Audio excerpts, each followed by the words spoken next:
Hello, everyone. I'm Daniel Goleman. I'm here with Roger Weissberg, and to be able to intersection, my book, The Hidden Driver of Acceptance, and the current work going on CASEL in across the country and actually around the world. I think that this may be the final step in the evolution of SEL. Let me run you through some points from the book, starting with the idea tons of focus, everyone, particularly children. One of them is a focus on ourselves, which is the basis to manage our inner mind. The second is a focus on other people, the basis of empathy, relationships, social skills. Those are components of emotional intelligence. And the third still another kind of focus, which I think will become more and more important as time goes on, particularly over the course of our children's lives and our students' lives. This is an outer focus. So the reason I wrote this book, Focus, was really two things. One is that attention seems to be a mental ability under siege today, one that is threatened in classrooms, in our family life, our personal lives, and in schools for sure, and the workplace. You find, when you go out to dinner and you see a couple at a romantic restaurant and they're both looking at their phones, or you talk to teachers and they'll say, as I've heard over and over, that today's students are more distracted than ever. We're now giving them iPads for their textbooks, but you can also download your favorite video game on that iPad. So that makes the ability to pay attention both more perilous and more important than ever before for students. And let me start by talking about the first kind of attention. There are three varieties of attention at work in the classroom, and you'll see students' mental states going between each of the three. The first is the ideal state for learning. This is full concentration. This is when the mind has kind of a neural harmony, when students can take things in most readily. This is when they can comprehend most deeply. This is where we want to keep our students. But this state of highly attuned concentration, the best for learning, is poised between, on the one hand, being stressed or emotionally preoccupied, and the other by being bored and daydreaming. And the best teaching goes on, of course, when students are most concentrated. Part of that has to do with how well a teacher can capture attention, but another part of it, the part I want to focus on, is the attentional capacity that students themselves bring to the classroom. This is called a cognitive control, technically, and it's the basis of being able to delay gratification, being able to take in what the teacher is saying, learning readiness itself, being able to delay your impulses, to put off texting your friend until the end of class, for example, or put off playing that video game until you finish your homework. And this ability to stay focused on goals, it turns out, is a better predictor of a student's life success, at least according to the one gold standard longitudinal test that's been done, a better predictor, surprisingly, than a child's IQ or the wealth of the family they grew up in. This is a study that was done in New Zealand that followed more than 1,000 students from ages 4 to 8, where they're rigorously tested on these things, and then followed them up in their 30s. And that surprising fact suggests to me that attention itself, which is embedded within emotional intelligence, should be a capacity that we help students get better at.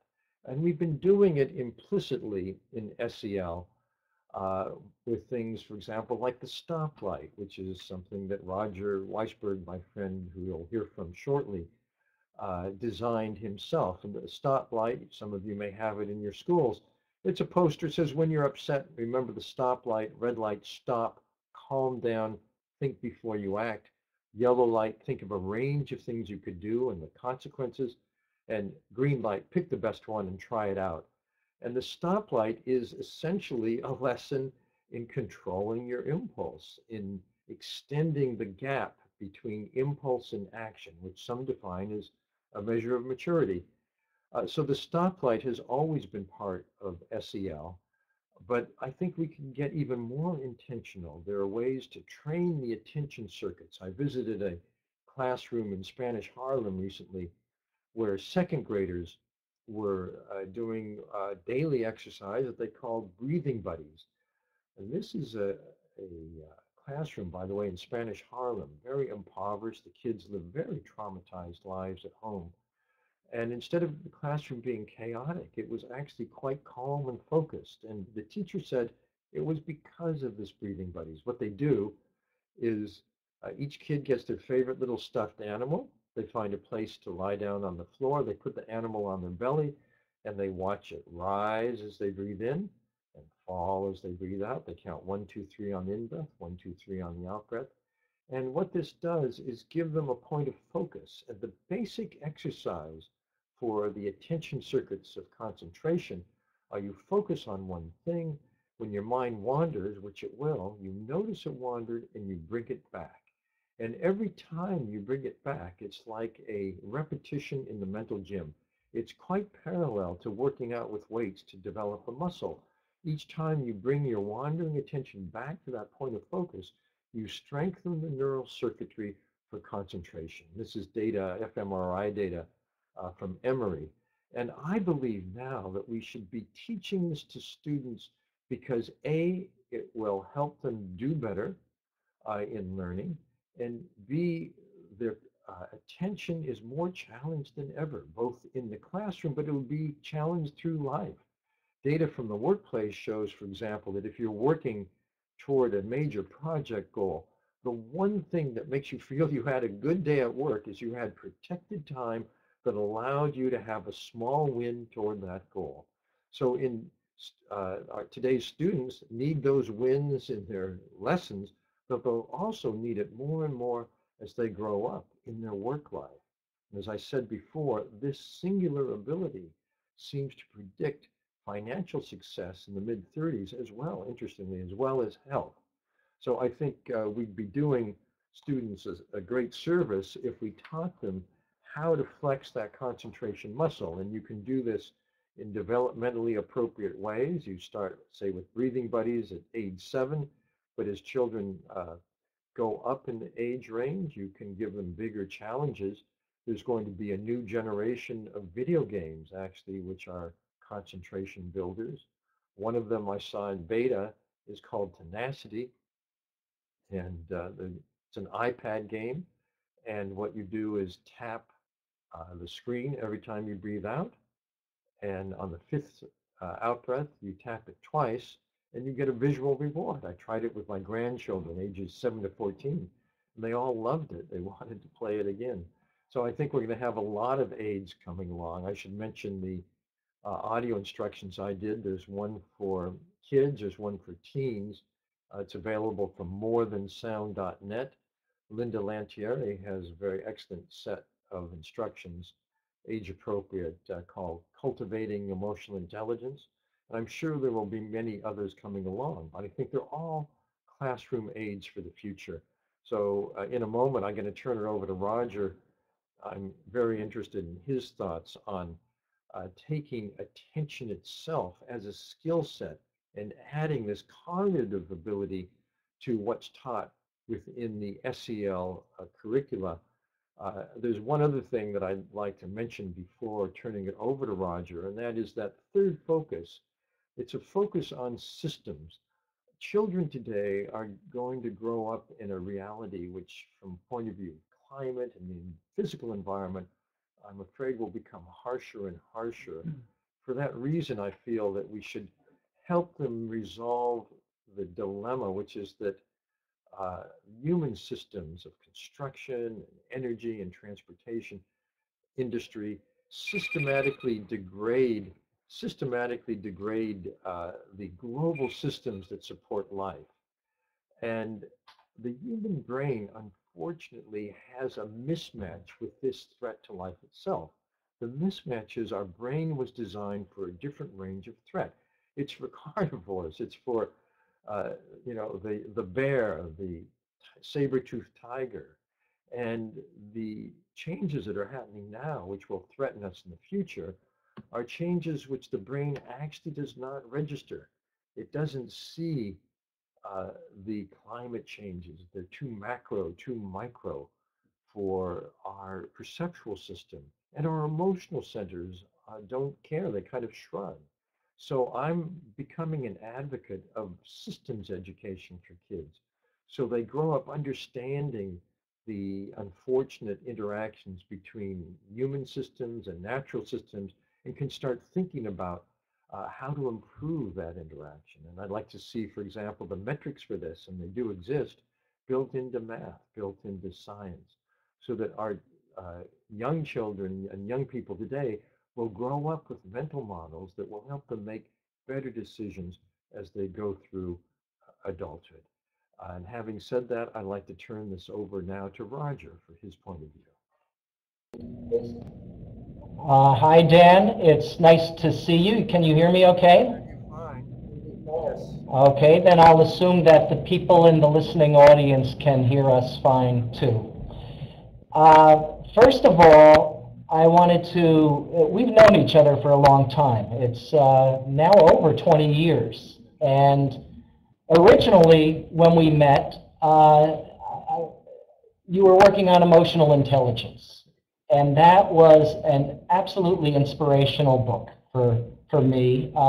You characterized something clearly, that emotional intelligence was a different way of being smart. It could be taught, that schools should do it in evidence-based ways, and that there should be an organization devoted to ensuring that this was done with the work that I had done. You talked about the stoplight model. And you also talked about the William T. Grant Consortium for the School-Based Promotion of Social Competence. It's interesting because that consortium that we worked together, a group of us for 10 years, on the question of what would kindergarten through 12th grade social competence promotion look like. When we talked about that, we defined social competence as being able to coordinate cognition, emotion, and behavior. Well, one of the things that's happened over time when we created the term social and emotional learning, and we became in 1994 the Collaborative to Advance Social and Emotional Learning, we didn't become the Collaborative to Advance Emotional Intelligence. We focused on social and emotional learning. Well, why did we do that? In part because social development is important, emotional development is important, and we wanted to emphasize that these were skills, attitudes, knowledge that could be taught and learned, and kids could master it. So we created a field called social and emotional learning, building from many of the concepts of the William T. Grant Consortium, as well as your book on emotional intelligence. Well, then you produced a book on social intelligence and emphasized that. So there was kind of a balance emphasizing the social and the emotional. Well, I could talk about other inspirational books you've written for me on working with emotional intelligence, or your articles on leadership, and your even Destructive Emotions, another great book. But I feel in a certain way that emotional intelligence, social intelligence, and now focus are really three legs of a stool that articulate what's important about social competence promotion. And I should say that CASEL initially focused on social and emotional learning, and we've emphasized that concept, but we changed our name about 13 years ago to the Collaborative for Academic Social and Emotional Learning, based on the recommendations of superintendents who said, if you want to make this nationwide, if you want to make it worldwide, and you're doing this through schools, you have to make the connection to academics as well as social and emotional learning. We've done a lot of research to demonstrate that that can be the case. I don't think we're ready to change our name again, CASEL, to the Collaborative for Attentional Social and Emotional Learning, because I feel that social and emotional learning captures a lot of the things that you've emphasized in Focus. And by the way, Focus is a great book. I should say, I should confess, reading Focus was an intimate experience with you, in the sense that I downloaded the book and listened to it on tape with you making the presentation. I had a copy of the book, which I underlined, and I also took notes along the way. Now, why do I do that?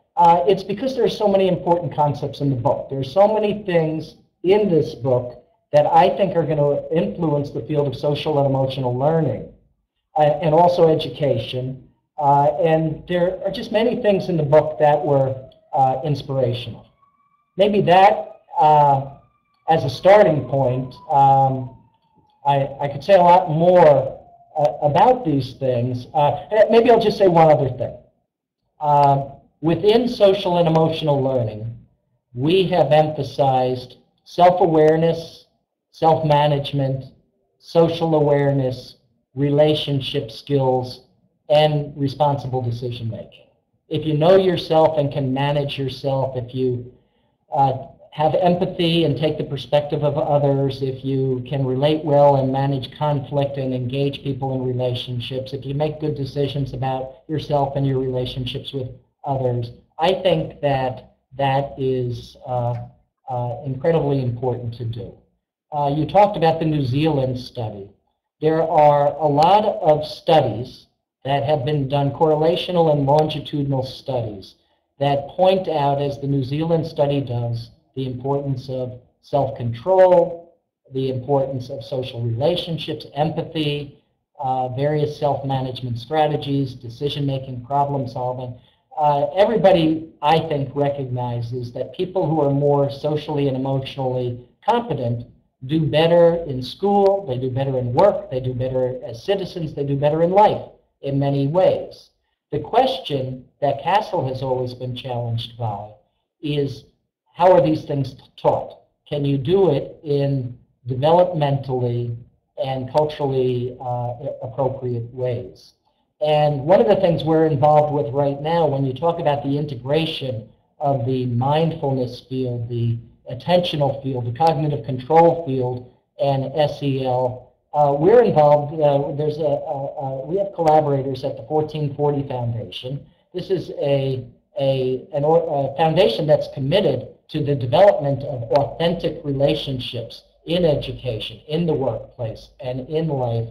And with their support, we've looked now, and we're in the midst of a comprehensive review looking at all social and emotional learning programs and asking the question, how much do they focus on cognitive control? How much do they focus on attention? We're also looking at mindfulness and contemplative education programs and saying, what do they do, and to what extent do they think about social and emotional competencies of various types, in addition to breathing, in addition to mindfulness? You know, how much do they emphasize self-awareness and self-management, but also the empathy, the compassion, and things like that? And we're finding really tremendous synergies between the field. I think that SEL has been around for a longer time, you know, looking at a variety of outcome studies in this area. Some of the work in cognitive control or attentional control, I think, is newer in some ways. I think it would be helpful to look at multi-year interventions, longitudinal studies. That what Focus does as a book is it is proposing integration between the emotional, between the social, and the cognitive. And I think that is the full package. And I think as we move forward, that figuring out how to do this in developmentally appropriate ways with good educational strategies from preschool to high school or even through college is going to be a key focus of the work moving forward. The other thing I would say people in the mindfulness field do, which is really strong, is focusing on the adults, on the teachers, on the principals. And they're pointing out more and more, and it's something we know within SEL too, that this is not just about teaching the kids the social and emotional competencies. It's supporting the social, emotional, attentional, stress management capacities of the adults as well, and also thinking about this linkage between how the adults relate to the kids. So in terms of the work being done, there is the work to be done at the student level. There's the work to be done at the parent and teacher and administrator level. And then there's the question about how all this connects in a holistic approach to quality education. Well, Roger, I totally agree. Wait 1 second, I can't hear you, Dan. Roger, do you hear me now? Okay, now I can, yes. Yeah. So, Roger, I agree that this is a next step in the evolution of SEL. One thing we didn't talk about, I'd like to address from the empathy piece. I talked about cognitive, the delay of gratification, focusing on your goals, and building concentration. That's the basis of the self-mastery aspect of emotional intelligence. But then there's the relationship piece, which is absolutely crucial. And empathy is the basis of that. And that's a different kind of focus. It's a second kind of focus. And the literature now suggests that there's 3 kinds of empathy. There's cognitive empathy, which helps you understand how the other person thinks about things, how they see things. This allows you to put things in a way that that person will understand. So for a teacher, this is crucial. You have to know how a 5th grader thinks or how a 2nd grader thinks and so on. There's also emotional empathy, which is a more automatic base brain kind of feeling with the person. And this develops rapport, a feeling of closeness, being on the same page. And I think that also helps students learn better if they have a feeling of that in the classroom, and it helps them in their relationships. And the 3rd kind is empathic concern. This is the understanding of not just how someone feels, but what they need, what would help them, and what I can do. And this is the basis for taking some compassionate action, for example. But there's a whole literature on this in the leadership field, which says that if you have a boss who has this kind of empathic concern, you feel what's known in the child development world as you have a secure base. You have someone who will take care of you, who understands you, who cares about you, who gets you, and you can take risks. In the workplace, that's very important, because if you feel the opposite way, if you feel this guy's out to get you, you become very defensive and contracted, and you just do good enough to keep your job. But in the workplace, you want people to feel free to give their best. I think the same holds in the classroom. I'm sure you know the literature on resilience in children who grew up in very tough childhoods and who tend to flourish despite the odds. Very often it's because a teacher made them feel they had a secure base. And I think that learning itself goes best when the students of a teacher feel that way. So I think it applies both to teachers, but it's also the skill that lets a child have relationships that work, that flourish. I'm just interested in your thoughts about that and how SEL addresses it. Well, first of all, I'm so glad that you're raising this emphasis in our conversation. One of the fundamental questions is, what's the purpose of education? Is the purpose of education to have kids do well on academic performance measures? Certainly we want them to be college ready, and we want them to be prepared academically.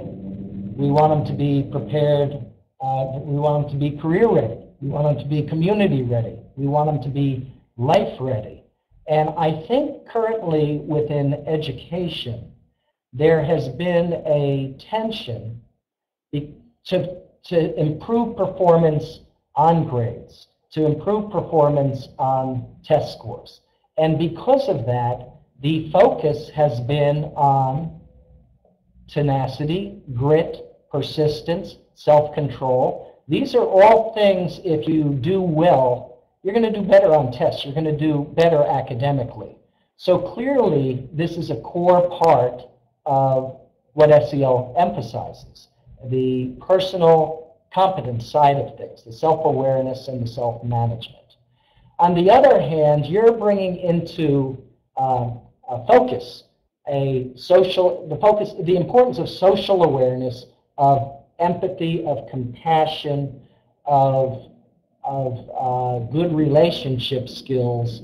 And this is another part. If we want to have a better society, a better world, we don't want to just have people who are the high academic, self-focused individuals who are living in a competitive approach to things. We want balance. I think that balance is a key word. You use it a lot in your book, and I think there needs to be a balance between the personal or intrapersonal competence side of things and the social competence side of things, which involves the empathy, and some of those things, as you do, I think, better than anyone. It was the first time I ever heard it a long time ago when I heard you say that academic test performance may get you the job or it may get you into college, but and also Richard Boyatzis has talked about this. It's the social competencies, the empathy, the compassion, things that advance you in the job or help you thrive in college and in career. So it's important to teach these things and to have that be an emphasis, a core part of education, which is going to prepare people for better adult life and functioning in work with their families. So these are things that I think need to be emphasized. And many of the SEL programs, and I think that this is an important part of things, part of the model with SEL is it's important to identify skills and be clear with kids about what you're trying to teach and what the rationale is for why you're trying to teach it, so it's something that they buy into, that they like. But it's not real until they can apply these capacities, these competencies in real life. So there have to be opportunities created. And I think this is true for all kids, probably for preschool through high school. What can they do to serve? What can they do to help? But especially at the preschool and high school level, the feeling that you're contributing, that you're doing things in special ways that benefit others is also beneficial. You know, there's something called the helper therapy principle that has been in the paraprofessional literatures for many years.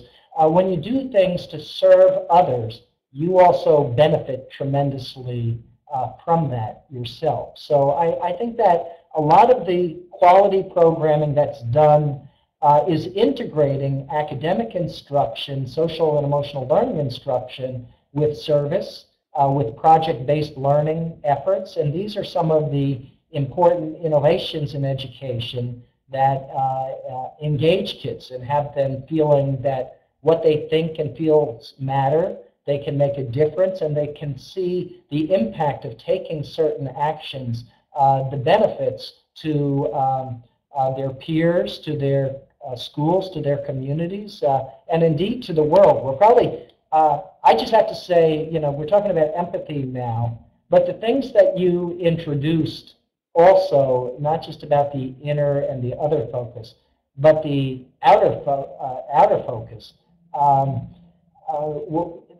that to me was the newest and most inspirational part of your book in many ways, in part because I know the other stuff and I have traveled, I feel, on those journeys with you. But how to start to educate kids in the ways that you're talking about so that they can think more broadly about how to have long-term systemic influences to make our world safer and better, and to have us get along with other countries more effectively, to be able to work with diverse groups in ways that are beneficial to everybody. You talk about the powerful and the less powerful. How do we do things so that we're conscious of not just how do I advance myself, but how do I advance the efforts of others and society, which I think is ultimately very beneficial for the self as well. Well, Roger, can you hear me? Do you hear me now? I can. Can you hear me? I do. Okay. Let me just respond. There's a lot of food for thought in what you said.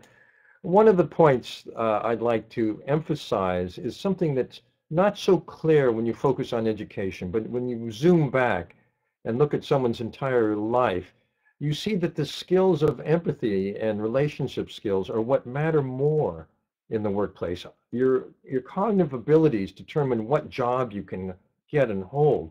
Once you're in the job, there's a floor effect because everyone is about as bright as you are. So to be a high-level executive, to be a professional, you need an IQ about a standard deviation above the norm. Everybody has that. IQ drops away as a predictor of who is going to emerge as a leader. It's your relationship skills that matter and that will make you the leader of the team or the division or even higher level. So we're preparing leaders when we teach empathy, but we're doing something else that has a very direct implication for how well children can learn. This has to do with how the brain is wired. Concentration has as its antithesis mind wandering. When a kid's mind wanders, it turns out that the social circuitry of the brain takes over. Our minds wander almost always to relationship problems. And the melodramas of childhood and the teen years are huge preoccupations for kids. And the more preoccupied you are with what's going on, she didn't invite me to the party, why? The less attention you have to pay to what the teacher's telling you. So I think that a hidden impact and benefit of SEL academically is helping kids manage their relationships better, which also turns out to be a skill that will help them as they go on through life. And also another point I'd like to make is that this new integration you're talking about of cognitive, emotional, and social skills actually reflects the way the brain is designed. The centers that manage our attention also manage our disruptive emotions. So emotional self-control in the brain is built into being able to focus. And the same circuitry we use to tune into someone else's emotional state, it turns out to be the circuitry we use for our own self-awareness. So I think this integration is there in nature. It's waiting for educational curricula to catch up with it. And I think once it does, and SEL is a big step along that way, it will help kids much more. And I'm very pleased to hear that you're interested in this bigger challenge, which is how to prepare today's young people for the life they're going to face as the environment becomes a more and more major negative factor in their lives. Maybe we should take some questions now. Here's a few from our readers, and Roger, some of these are for you. One of them, Roger, can you hear me okay? Yes. Yeah. So, Roger, how can teachers create an environment that helps learners be more focused and engaged? How can teachers create an environment to help learners be more focused and engaged? What can teachers do to create a focused classroom? Okay. Well, I think that one of the things that can be done to create a focused classroom, first of all, is to move away from lecture, where students sit passively in a classroom, to figuring out ways to engage students. So there, I think everything from how you greet students in the morning when they come into the school and your classroom, to presentation of information and how you engage kids and lead discussion, so that you allow kids chances to talk in pairs, in smaller groups. I think that there's, some people talk about the ABCs of SEL, or positive youth development, and really part of it involves autonomy, for an A, part of it involves belonging, and part of it involves competence. I think that when there is choice for students in some of the learning that they do, when they feel it is of importance and they feel safe and that they belong to a learning community where it's okay to share ideas and try things out, and the feedback is going to be constructive. It can be challenging, but also supportive, in that work. And where there are opportunities for students to show strengths, to show their competencies, that's the C. So if you have kind of always in your mind the importance of autonomy experiences for kids, emphasizing that they're part of a community, the belonging, and giving them chances to display strengths, I think they'll stay more intrinsically motivated and engaged in whatever the lessons are that are going on. There's another big topic, pretty hot today, and people in the forum are wondering about it. That is, what does bullying, how does SEL help bullying in schools today? Well, in a lot of ways, always with bullying. And we've written about this, by the way. We actually have a brief on social and emotional learning and bullying. But some of this has to do with the social and emotional skills are deficits in the bully. Sometimes there are social and emotional skills that can be taught to all kids so that you can deal with bullying either as a target or as a bystander. There's a lot of work right now in emphasizing the importance of upstanders who can intervene in ways, socially and emotionally competent ways, when bullying takes place. And I would say that the most important kinds of things here that come into play are broader issues of climate and culture in a school. So it's not just the skills focus here, but it's what the norms are, what the expectations are, having kids understand and commit to those things, having the adults model and demonstrate it. And I think that part of this, too, when it comes to issues of bullying, we're talking about school, family, and community collaboration to address these issues.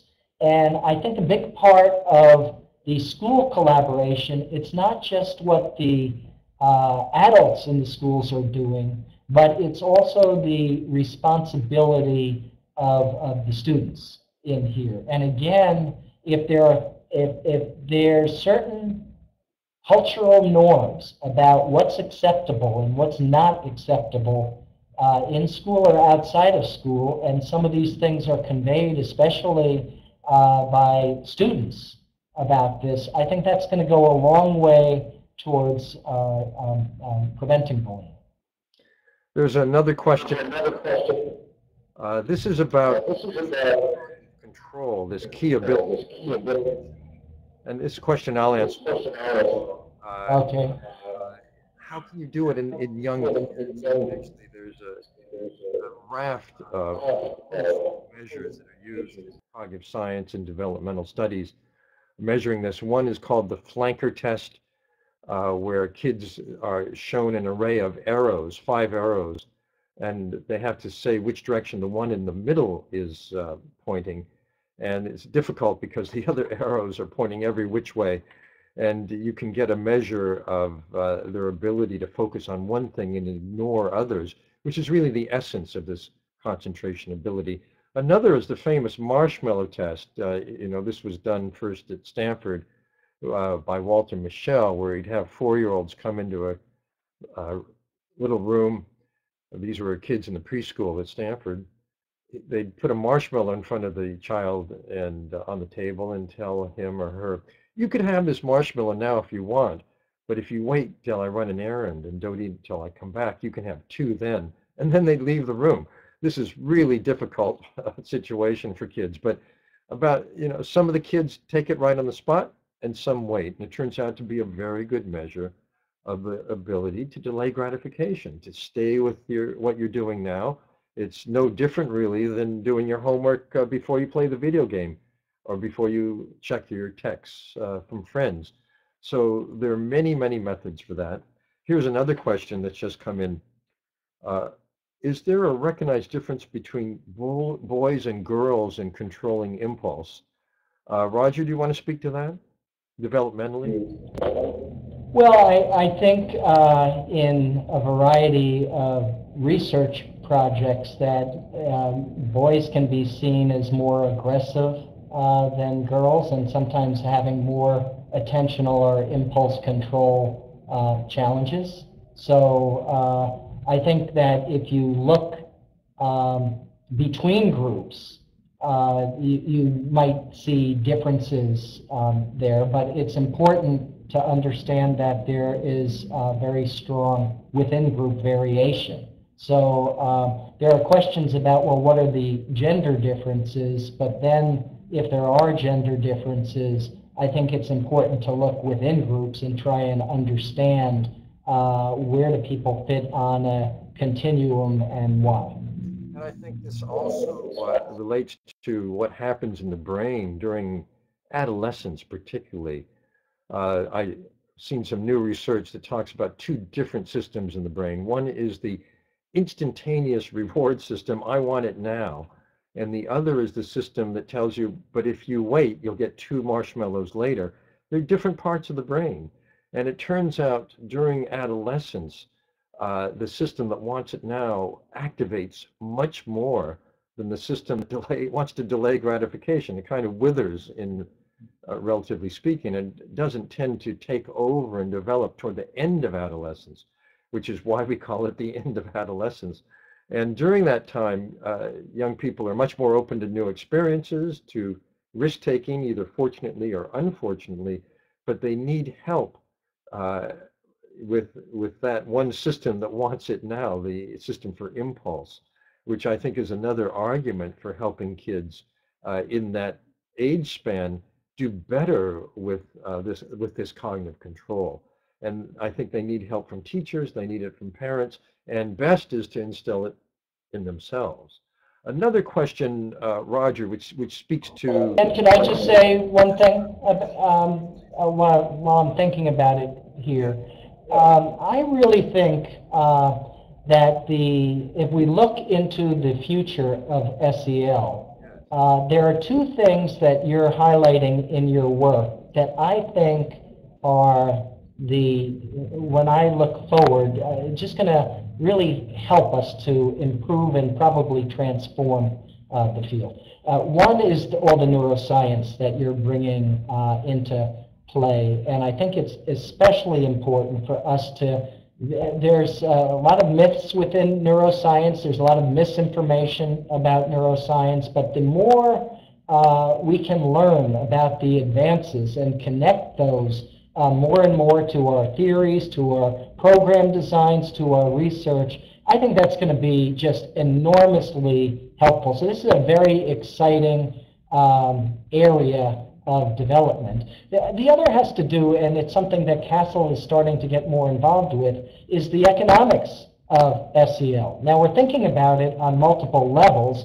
One thing is, well, how much does it cost to do SEL programming? And we're starting to engage with some people, Mark Greenberg and Damon Jones at Penn State, and Clive Belfield, and Hank Levin, who are doing kind of examinations of the benefits of doing this work, cost-benefit analysis. But one of the things that you really are emphasizing, and we're working with a group, Civic Enterprises and John Bridgeland, to make this connection more for the business case for SEL. And I know with the CREO, the Consortium for Research on Emotionally Intelligent Organizations, that there's a lot here, but I think we really need to make this emphasis, not just, again, we want kids to be as prepared as possible for post-secondary education, but also this preparation to do interesting, high-quality career work, and the capacities needed for that, to have people who can be inspirational leaders, good collaborators, who can work with diverse groups globally. These are things that again are really important for us, I think, increasingly to turn our attention. When we did our meta-analysis, Joe Durlak and I and graduate students, a review of 213 experimental and control group studies in this field, a big headline news was the impact on academic performance, which an 11 percentile point gain relative to controls on achievement test performance. That was, I think, critical, especially if this works to take place in schools. But if we have a longer-term perspective of this and think about effective, emotionally fulfilled, competent workers in their careers, that connection, I think, is really going to become more and more important, and the longitudinal studies to be done on what can you promote and how does it lead, again, not just to a competent 18-year-old, but a happy, well-adjusted, competent 40-year-old. I think that some of the longitudinal work connecting to the workplace is also critically important, and you've made such a good, strong case for that. Well, I'm hoping also that will become an argument at the policy level to bring SEL into more classrooms. Let me move on to another question on many people's minds. When I went to that school in Spanish Harlem and I saw that second grade classroom, I was told that half of the kids in that classroom had special needs, including ADHD and autism spectrum problems, and yet they were all very well behaved and very focused. And the question is, can SEL help with kids who have problems in that more severe range? Well, as a special education teacher said to me almost 30 years ago when we were working universally in regular education, and she was the first one to come to me and say, I want to do some of it was actually the problem-solving work that I did in New Haven many years ago. And I said, well, our focus right now is on regular education. And she said, you don't think kids in special education have social and emotional problems that they have to deal with too? So if you think, I think broadly about what it is that we're trying to enhance in a lot of the kids with these kinds of special needs, some of it has to do with self-management skills. Some of it has to do with empathy, compassion, conflict resolution skills. And so if you, kind of in mental health intervention, the two things you want to do is have people become more effective behaviorally with their social and emotional and behavioral competencies, and to feel good about themselves. And so I think a lot of the intervention work that's done really needs to take into strong consideration what are the competencies that you think somebody needs, and how do you go about promoting those. It's not going to take place in a universal classroom-based program all the time, although I think there is tremendous power right now, in the field. People talk about 3 tiers of service delivery. What are you going to do for all the kids? What are you going to do for children who have early signs of social, academic, and behavioral difficulty? And what do you do when kids have much more severe problems? And there's different levels of support that can and should be provided depending on the severity of somebody's difficulty. But I think that you want to, in many respects, have them be as successful as possible in the day-to-day environment, whether it's at school or at home or in community activities, and you want these things to be connected. So I would say an emphasis, and let's broaden it to say social competence, emotional competence, and cognitive competence. I think that's at the core of being human, and that work needs to be done in effective ways and delivered in effective ways with all kinds of kids. That's right. And it strikes me that two of the big gaps when you talk about kids with ADHD, you're talking about someone who has poor cognitive control, whose mind is wandering and it needs to pay attention. It always struck me as odd that the first way we tried to handle that was with a medication, which is a kind of a shotgun in the brain, hits many different neural systems, rather than a more organic way, which is to train attention itself, which is what we're starting to do, say, with breathing buddies. And the other thing is that of course, in the autism and Asperger's spectrum, the deficit is in social skill and in empathy, and that's, as you say, just it's intrinsic to SEL, although kids who have more severe problems, of course, will need special help, more tutoring, but that seems to be a natural spin-off. This is a good basis, a foundation for helping everyone. Yeah, one thing that I would like to watch out for, that we don't fall into the trap of, is sometimes we diagnose deficits in kids, and we have a pathology orientation to, quote, remediating the deficits. And I think that part of SEL, and I'll say it in 2 different ways. First of all, it's very strengths-based. So always part of this is trying to find what kids are good at. And you don't always improve their functioning, their lives, through a mechanistic or a focus on, well, this is what they're weak in, let's see if we can bolster those things. And in fact, sometimes those interventions frustrate kids tremendously. And if we can start to turn and think about indirect paths to try and figure out a strength, have kids work and develop in those areas. Some of the other domains, I think, work out through the power of putting them in a situation. It's like if somebody has a learning difficulty and they have good athletic skill, or they have a social difficulty and good athletic skill. It's an interesting question. Well, if you focused on the strengths of the athletics, and that brought the person into connection with a good peer group and got respect in some ways, would that somehow increase motivation to improve in some of the social relationships or the academic performance? So I think we have to be careful to undo the weakness and address that, even though that may be part of intervention as well. There's another question that came in. Is there a good concentration enhancing, like the breathing buddies, for teens or for middle school? And actually, I like to recommend Focus for Teens, which is available from morethansound.net. It's based on methods for enhancing concentration, but it's tailored to that age group if you're looking for a simple activity.